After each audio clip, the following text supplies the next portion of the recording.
আসসালামু আলাইকুম, রাফিজাস কিচেনে স্বাগতম। এতে চলে আসলাম আপনাদের সাথে সিম্পল এবং মজাদার ভাই মাছ বোনা রেসিপি নিয়ে। আজকে ভাই মাছটা অনেক ফ্রেশ ছিল, নদীর ভাই মাছ। তারপর কড়াইতে তেল দিয়ে গরম করে নিলাম। গরম হয়ে গেলে তেল, তারপর ভাই মাছ দিয়ে দেব। ভাই মাছটা খুব সুন্দর করে ভেজে নেব। এই ভাই মাছ কিন্তু ভাজতে গেলে একটু সাবধানে ভাজতে হয়, না হলে ভাই মাছটা ভেঙে যাওয়ার সম্ভাবনা থাকে। তারপর অনেক সাবধানে নাড়াচাড়া করে ভাই মাছটাকে ব্রাউন কালার করে ভেজে নেব। নদীর ভাই মাছ যেভাবে রান্না করি সেভাবে মজা হয় এবং অনেক লোভনীয় স্বাদের হয়। তাই আশা করি নদীর ভাই মাছ রেসিপিটা আপনারা অবশ্যই বাসায় ট্রাই করবেন। তারপর ভাজা হয়ে গেলে একে একে মাছটাকে উঠিয়ে নেব। তারপর মাছ উঠিয়ে সামান্য আবার তেল অ্যাড করে দেবো। দিয়ে আমি পেঁয়াজ কুচি দিয়ে দিয়েছি। পেঁয়াজ কুচিটা নাড়াচাড়া করে গোল্ডেন ব্রাউন কালার করে নেব। তারপর ব্রাউন কালার হয়ে গেলে দিয়ে দেব টমেটো। একটা টমেটো কুচি করে নিয়ে আমি দিয়ে দিলাম। দিয়ে ভাজা ভাজা করে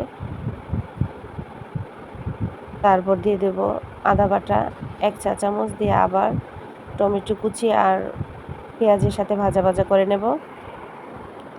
ভাজা ভাজা হয়ে গেলে স্বাদ মতো লবণ, তারপর 1/2 চামচ জিরা গুঁড়া, 1/2 চামচ মরিচ গুঁড়া, 1/2 টিস্পুন হলুদ গুঁড়া, 1/2 টিস্পুন ধনিয়া গুঁড়া, সামান্য পানি দিয়ে মশলাটাকে ভালো করে কষিয়ে নেব। এই মশলাটাকে অনেক সময় নিয়ে কষিয়ে নেবেন, যেহেতু ভাই মাছটা অনেকটা নরম হয়। বড় ভাই মাছের যেহেতু চামড়াটা ছাড়িয়ে নেবেন, সেই জন্য ভাই মাছটাকে কষানোর আগে মশলাটাকে ভালো করে কষিয়ে তারপর ভাই মাছটাকে কষিয়ে নেবেন, তাহলে টেস্ট ভালো পাবেন। তারপর মিডিয়াম আছে ভাই মাছটাকে আলতো হাতে কষিয়ে নিলাম যাতে ভেঙে না যায়। তারপর দিয়ে দেব 4-5টা কাঁচামরিচ মধ্যে দিয়ে ফালি করা। তারপর 1/2 কাপ জলের পানি দিয়ে নাড়াচাড়া করে নেব।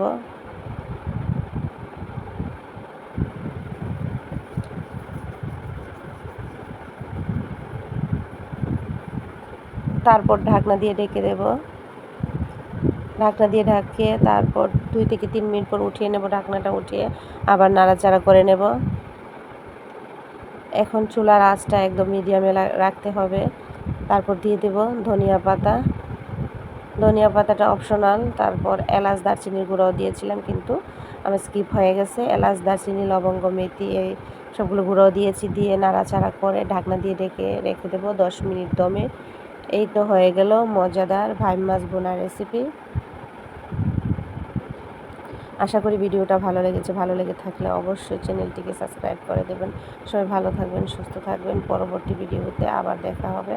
আল্লাহ হাফেজ।